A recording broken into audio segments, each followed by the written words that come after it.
தமிழீழ விடுதலை புலிகளை மீள உருவாக்க முயற்சித்தார் என்ற குற்றச்சாட்டில் கைது செய்யப்பட்டு விளக்க மறியலில் வைக்கப்பட்டுள்ள பாடலாசிரியரும் இசைக்கலைஞருமான சங்கீதனை சட்டத்திறனையும் தமிழ் தேசிய மக்கள் முன்னணியின் பிரச்சார செயலாளருமான நடராஜ காண்டீபன் சந்தித்து கலந்துரையாடியுள்ளார்.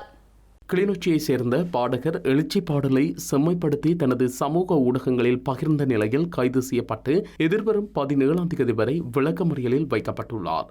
இந்த நிலையில் பயங்கரவாத தடுப்புச் சட்டத்தின் கீழ் யாழ்ப்பாண சிறைச்சாலையில் விளக்கமறியலில் வைக்கப்பட்டுள்ள குறித்த பாடகரை இன்று காலை சட்டத்தரணியும் தமிழ் தேசிய மக்கள் முன்னணியின் பிரச்சார செயலாளருமான நடராஜா காண்டீபன் சந்தித்து கலந்துரையாடியுள்ளார்.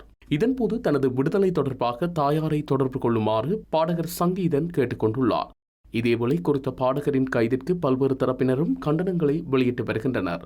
உள்ளூராட்சி சபை தேர்தல் காலங்களில் தேசிய மக்கள் சக்தியின் ஆதரவாளர்களினாலும் அவர்களது நாடாளுமன்ற உறுப்பினர்களாலும் விடுதலை புலிகளின் ஆதரவு பாடல்கள் உருவாக்கப்பட்டு பகிரப்பட்டதாக தெரிவித்துள்ளனர். குறித்த செயலை செய்த ஆளும் கட்சியினருக்கு ஒரு நீதியும் இளைஞருக்கு ஒரு நீதியுமா என கேள்வி எழுப்பியுள்ளனர்.